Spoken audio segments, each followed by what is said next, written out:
Sir, Mekedatu அணைனா என்ன? தமிழ்நாடு கர்நாடகா பார்டர்ல காவிரி ஆறு வரப்போ அது ஒரு குறுகிய இடத்துல, அதாவது கார்ஜ்னு சொல்லுவாங்க. அது பேர் மேகதாடு கார்ஜ். மேகதாடு ஏன் இப்ப ஃபேமஸ்னா, கர்நாடக அரசு மேகதாடு அந்த இடத்துல ஒரு டேம் கட்ட போறோம் நாங்க அப்படின்னு கிட்டத்தட்ட ஒரு 50 வருஷமா சொல்லிட்டு இருக்காங்க. இப்ப கொஞ்சம் தீவிரமா சொல்றாங்க. அவங்க ஊர்ல டேம் கட்டுறதுல நமக்கு என்ன பிரச்சனை? தமிழ்நாட்டுல 8 கோடி மக்கள் இருக்கிறாங்க. இந்த 8 கோடி மக்கள்ல கிட்டத்தட்ட 5.5 கோடி மக்கள் காவிரி நம்பி இருக்கிறாங்க. அதுல கிட்டத்தட்ட 40 லட்சம் விவசாயிகள்.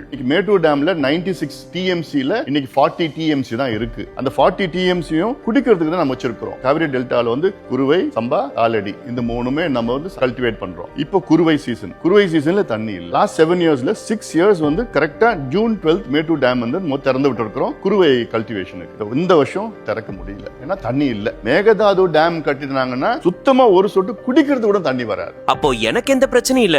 எனக்கு என்ன பிரச்சனை, எனக்கு என்ன பாதிப்பு? நீங்க கோயம்புத்தூர்ல இருக்கலாம், கன்னியாகுமரியில இருக்கலாம், பாண்டிச்சேரியில இருக்கலாம், எங்க வேணா இருக்கலாம், சென்னையில கூட இருக்கலாம். இயற்கை கொடுத்த மிகப்பெரிய வரம் என்பது காவிரி டெல்டா. ஆயிரம் ஆண்டுகள் நமக்கு இதற்கு முன்பு உணவு அளித்தது. இனி ஆயிரம் ஆண்டுகள் நம் வருங்கால சந்ததியினருக்கு அந்த மண் உணவளிக்க வேண்டும். இப்போ அதுல திடீர்னு ஒரு டேம் கட்டணும்னா உங்களுக்கு உணவு கிடைக்காது, ஃபுட் செக்யூரிட்டி பிரச்சனை வரும். அது இல்லாம குடிநீர் இல்லாம இருக்க முடியாது. சென்னையில குடிநீர் பிரச்சனைனா காவேரி, மதுரையில குடிநீர் பிரச்சனைனா காவேரி, சேலம், திருச்சி, டெல்டா எல்லா இடத்துலயும் காவிரியை நம்பி தான் நம்ம இருக்கிறோம். அது இல்லாம இப்போ யூஎன்ல climate change, global warming, super El Nino effect எல்லாம் சொல்லிட்டு இருக்காங்க. This year is going to be one of the warmest years and we are going to have a severe water shortage. இந்த காவிரினால மிகப்பெரிய அளவுல நமக்கு பாதிப்பு இருக்கு. குறிப்பா இளைஞர்கள் நீங்க பாதிக்கப்படுவீங்க.